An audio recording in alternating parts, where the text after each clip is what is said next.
m'appelle Philippe Biot et je suis metteur en scène. Et là, j'ai réalisé également l'adaptation du texte de Patrick Vivray qui s'appelle Reconsidérer la richesse pour construire ce spectacle qui s'appelle Le paradoxe de l'Erika.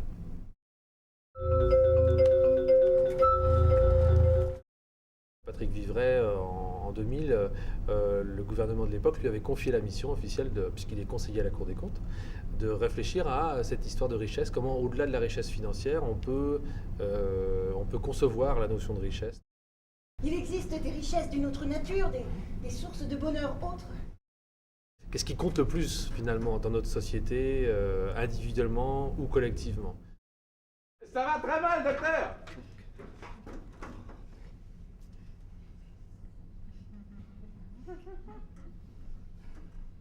Écoutez, laissez donc faire les spécialistes. C'est un peu l'histoire de trois personnes qui, suite à un accident de la route, se trouvent confrontées à cette question bizarre, ce fameux paradoxe de l'Erika, qui fait qu'une destruction ou un accident, par exemple, quelque chose que dans tous les cas d'un peu négatif dans nos vies, ou individuellement ou collectivement, eh bien ça fait monter le produit intérieur brut. Voilà. Ils se trouvent confrontés à ça, aussi surprenant que ce soit. Le naufrage du pétrolier, non seulement il va faire fonctionner les assurances, les indemnisations, l'industrie pétrolière, il faudra remplacer le pétrolier, toutes les industries qui sont liées à l'intervention et à la dépollution.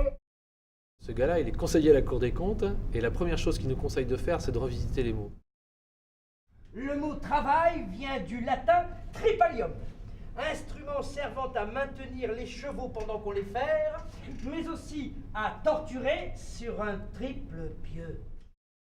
On fait émerger d'une certaine façon toutes les transformations successives qui ont pu avoir lieu autour d'un mot et à travers en fait l'histoire de nos sociétés, quoi. Donc c'est assez étonnant et c'est révélateur, mais tout de suite que ce qu'on se raconte va aussi forger la société d'aujourd'hui ou demain.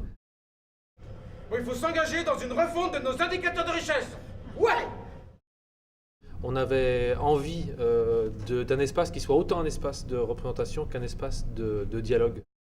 Vous arrivez à mettre en espace un texte qui n'est pas fait pour ça au départ, et je trouve ça génial.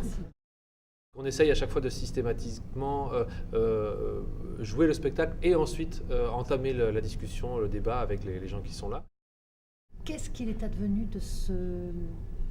du but de ce rapport? Qu'est-ce qu'il a permis de faire? Il faut savoir que cette mission, au moment même où elle démarre, tout est fait pour la marginaliser. Quoi de plus complexe que les rapports amoureux, et pourtant on s'empare de ça très très souvent. Donc pourquoi pas aussi la question de la construction de nos sociétés. Je crois que s'il n'y avait pas ce substrat d'aventure collective,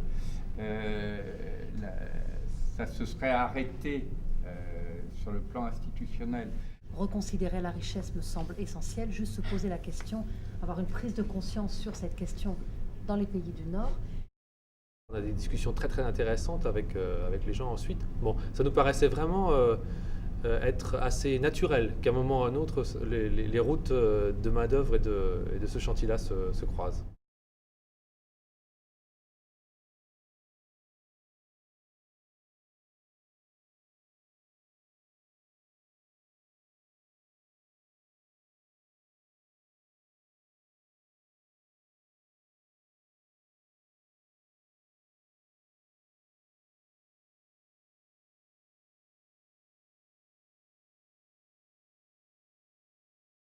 La première fois on s'est réunis, on avait pris comme mot d'ordre, plus nous serons nombreux dans le tiroir et plus il sera difficile à refermer. Quoi de plus intéressant sur une scène de théâtre que d'essayer de décortiquer des relations humaines?